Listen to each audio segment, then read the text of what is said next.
about to make a grip. I've been doing my thing, right? I've been doing my thing, yeah. So para makapag-share lang ng konting life update, sa work ko kasi na-assign ako sa BGC. Buti na lang yung account, meron silang branch dito sa Alabang, kaya balik na naman ako ng Alabang. Nakakamiss din tong Alabang kasi itong parking na to naalala ko yan. Madalas tsaka marami sa mga videos ko dito ko sinushoot. Medyo maingay lang dito yung exhaust. Hindi ko alam kung naririnig din dito sa mic kahit naka-on na yung noise cancellation. Pero parang ang private kasi nung lugar na to, tapos alam mo yun, parang wala masyadong sisita sa akin kung mag-video man ako or whatever. Madalas naman mga montage lang kinukuhaan ko dito pero wala lang. Naalala ko lang. Brings back the memories lang talaga. Nakakamiss din magtrabaho sa Alabang kasi for 5 years dito talaga ako. Nung bumaba ako ng barko noong 2020, after nun, siguro mga ilang buwan lang, pumasok na ako sa BPO, tapos lahat yun, hanggang ngayon, Alabang na. For a moment, kala ko talaga doon na ako ma-assign sa BGC. Para may konting effect, tingnan niyo yung ilaw.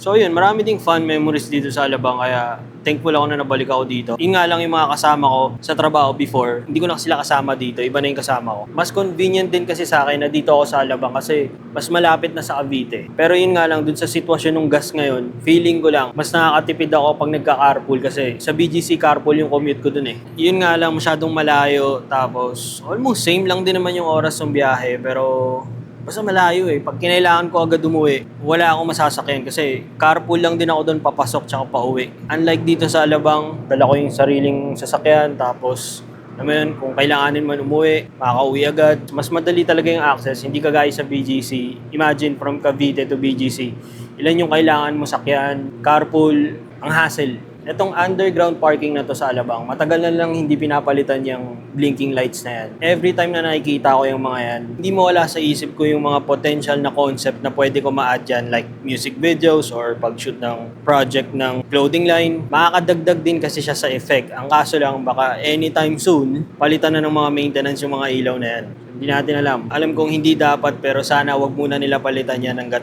hindi ko pa kinakailangan sa isang project. Same, about to make a grip. I've been doing my thing, right? I've been doing my thing, yeah. I've been doing my thing. Playing may know what I'm talking. Papalinis ako ng sasakyan ngayon kasi grabe na yung kapal ng dumi. May mga tayo pa ng ibon dito sa taas. Papasok dun sa BGC, talagang nagka-carpool lang ako kaya tenga lang talaga yung sasakyan dito.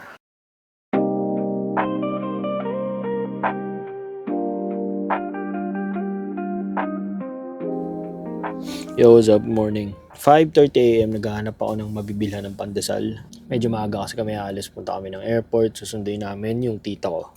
Yung tita ko na yun, mahilig siya maglaro ng pickleball. Netong pagpasok ng 2026, tingin ko yun na yung parang naging legit na pickleball player. Laman ng IG niya, puro pickleball na talaga. So since uuwi na siya dito ngayon, nag-decide kami, regaluhan siya ng something. Siyempre, initially naisip namin yung related sa pickleball. Naisip ko magregalo ng raketa, yung para dyan sa sports na yan. Ang kaso, yung tinignan ko online, nasa pinakamura yata, nasa 7,000, 5,000, 7,000, hindi ako masyado sure. Ang ini-expect ko kasi sa mga equipment ng sports na yan, medyo mas affordable siya or mas budget friendly siya kasi yung tennis, may pagka-expensive na sports yan eh. Yung pala halos ganun lang din yung gagastusin. So kung ano-ano na yung hinanap namin para makamura lang, naghanap kami ng yung bola na yung nakita kong affordable or yung pasok sa budget namin na mapangre-regalo sa kanya. Sapatos, willing naman kami gumastos para regaluhan siya. Kaso syempre, medyo subjective yan. Kapag mamaya bumili ka ng something na pamahal ka pero hindi swak sa kanya. Like hindi komportable yung paa niya sa sapatos na yun pagka mahal-mahal pa naman ang bili mo. Yung pickleball na raketa, syempre, alam nga naman tanungin namin siya kung anong gusto niyang design. Parang hindi na-gift yun, hindi na nagiging surprise yun. Masaklap dyan, mamaya binili ka tapos meron pala siyang preferred na specific na raketa tapos, di masasayang lang din, di ba? Bibilan namin siya ng raketa, hindi niya rin naman magugustuhan. Hindi rin naman namin pwede tanungin kasi ano pa yung sense ng surprise doon. Ang naisip ko na lang talaga, bola, like mga extra na bola. Other than that, wala na ako naisip. May naisip ako kanina na deodorizer ng sapatos. Ang kaso naman, baka hindi niya mailabas yun sa airport kasi pag bumalik na siya sa States, baka hindi siya makalagpas sa airport or kunin yun. Yung bote na yun, sayang naman. Kung familiar kayo dun sa Grok na app. Ito yung tinanong ko, what are the best budget gifts for a pickleball player? I'm poor as hell. Sagot sa akin ng Grok, even if you're broke, you can still nail a thoughtful pickleball gift. Straight to the point na even if you're broke, ayun nga, dito sinabi dito bola. Edgeguard, pwede rin. Maghanap nga ako niyan online. Hindi ko nakita to kanina. May mga size din yata to, hindi to basta-basta. Or standard ba yung size ng raketa ng pang pickleball? Pero hindi siya expensive. Okay din siya. Ang dami ring mga color combination na maganda. Isang buwan naman siya mahigit dito, so tatanungin ko siya kung standard ba yung size ng mga pickleball na raketa para mabilang ko na siya. Let's go!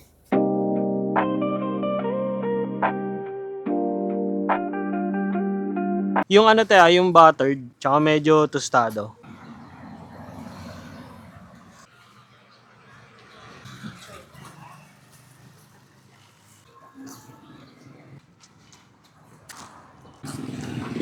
Sarap yung pandesal nila. Paldo yung pandesal nila dito.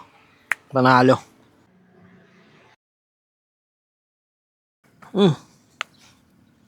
Taknin tayo mong garapata.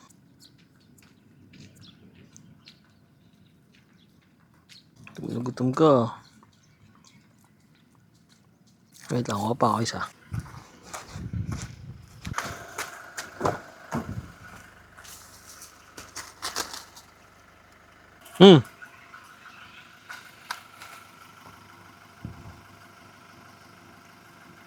Kung afford lang talaga namin, mag-aampon na naman ako ng isa pang stray dog. Kaso, di na talaga eh. Sobrang payat mo naman. Kanino ko galing? Feeling ko niligaw to or something eh. Tangina, kawawa naman to.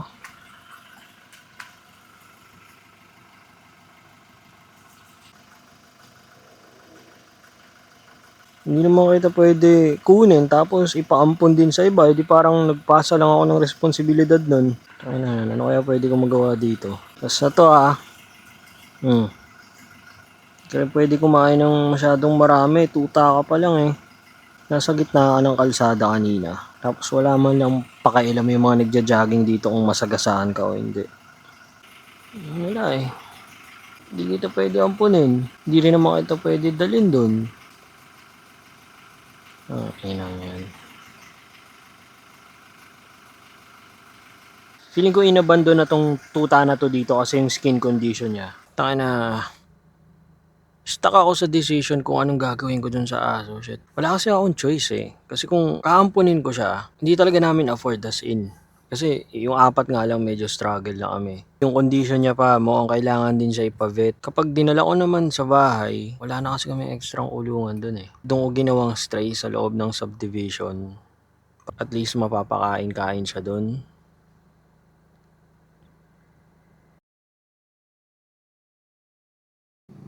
Mic check, mic check.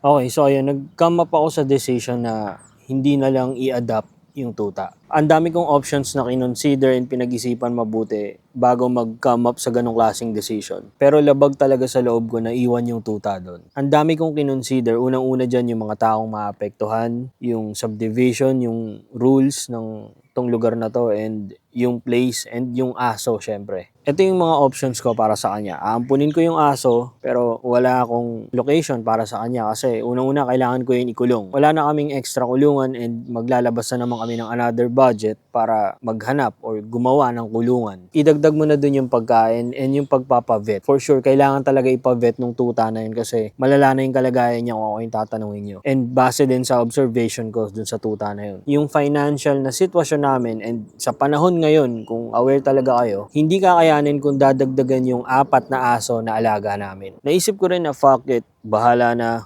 ampunin ko yan, later on ko naisipin yung budget. Pinaliwanag din sa ng asawa ko yun na kahit ampunin mo yan, gusto ko rin naman na ampunin mo yung aso na yan. Ang kaso talaga, realistically speaking, hindi kaya ng budget natin. So yung safest and yung most realistic na option para dun sa aso, X na. Yung second option naman sa kanya is aampunin ko pa rin, kukunin ko, pero dito ko lang siya ikikip sa loob ng subdivision. Like siguro gagawan ko lang ng maliit na bahay or karton sa labas ng bahay tapos bahala na siya magpagala-gala. Ang importante, nandito siya sa loob ng subdivision kasi nga mas safe naman dito kumpara kung nandun siya sa labas ng kalsada. Okay din yung option na yun. Pero ito yung mga dapat ko i-consider. Unang-una, dapat ko respetuhin yung mga other villagers here na hindi dog lover and hindi okay dun sa decision ko na yun. Hindi porket hindi sila dog lover, masama silang tao. Kanya-kanyang trip lang din sa buhay yan and kanya-kanyang lifestyle lang. Kapag nag-adapt ako ng isa pang aso, magiging stray dog yun dito mismo sa loob and nandyan yung mga possible na risk like pwede siyang makakagat or makahawa din ng sakit sa ibang aso nila. Hindi realistic na magpa-vote or gumawa pa ako ng poll kung payag sila na ilagay ko tong aso na to sa loob ng subdivision natin. Hindi makatotohanan yung ganun. And isa pa, meron ding rules yung subdivision pagdating sa mga stray dogs. Every month or quarter of the month yata, merong mga pumupunta dito na kinukuha nila yung mga stray dog and dinadala sa impound. So, ang ending, malamang sa ganun din siya mapupunta. And to make this story short, ang nagawa ko na lang sa kanya is yung third option. Pinost ko siya sa Facebook page nitong subdivision namin and nilagyan ko ng caption na baka may nawawala ng aso or something, nandito lang to sa labas ng subdivision. Basta hindi ganun yung eksaktong caption pero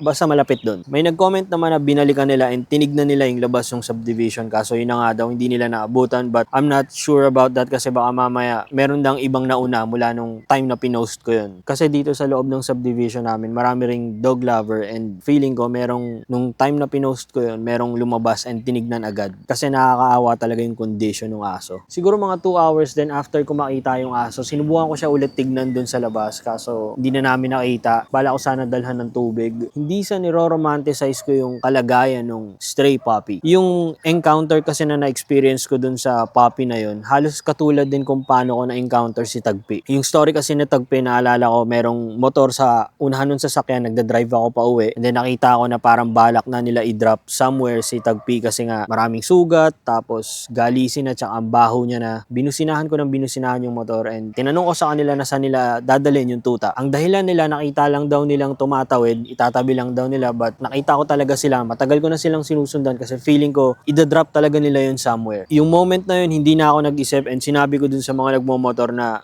kukunin ko na yung tuta na yun. And that morning, pag uwi ko rin naman, nagustuhan din naman ni Tin na meron akong uwing tuta. Hindi sa lahat ng stray dogs, ginagawa ko yung ganun. Kasi kung lahat ng stray na nakikita ko, edi isang katutak na yung aso sa bahay. Nung moment lang talaga na yun, na masyado akong naantig dun sa kalagayan ng aso, kagaya nga nung sinabi ko kanina, kagaya lang din kay Tagpi, yung naramdaman ko nung nakita ko mismo yung tuta na yun. And ang bigat sa paa, tsaka hindi ako makahakbang pa uwi para iwan yung aso na yun. Hindi nawala sa isip ko yung stray puppy na iniwan ko dun sa labas. Parang nakonsensya ako or something and actually, pinag-isipan ko pa nga kung isasama ko yung dito sa video kasi wala. Feeling ko pinabayaan ko siya. Pero ayun nga, as etong ang mga video na pinopost ko part ng documentation ng life ko mismo, wala naman sigurong masama kung maging transparent ako sa bagay na yun. Hindi para gumawa ako ng fake video na nag-a-adapt and nagpapakita ng kabutihan ng sa mga stray dogs sa labas. I'm just being real na sa sitwasyon ko and sa financial situation namin, hindi talaga kaya. Siguro kung isa or dalawa lang yung aso namin ngayon, kaya pa. Pero yun nga, kagaya nga nung sinabi ko rin kanina, 4 na yung aso namin. So ayun, I'm just hoping na sana okay pa rin yung puppy. Sana talaga merong nag-adapt sa kanya. Yung kaya and yung siguradong mas safe yung magiging condition niya. Pagdating talaga sa mga aso, sa mga tuta, ang bigat talaga sa feeling na may nakikita akong ganun na, to be honest, parang mas matindi pa yung compassion ko pagdating sa mga aso kaysa sa tao. Kasi sila napaka-vulnerable and napaka-fragile lang ng buhay nila. And napakadali nila maging victim sa mga kung ano-anong ginagawa ng mga tao. Hanggang ngayon, iniisip ko pa rin talaga yung tuta na yun and yung picture niya sa phone ko, talaga pag nakikita ko pa rin yung mukha niya, yung pain and yung nangihina na siya. Bigat talaga sa pakiramdam. So ayun, that's it for me guys.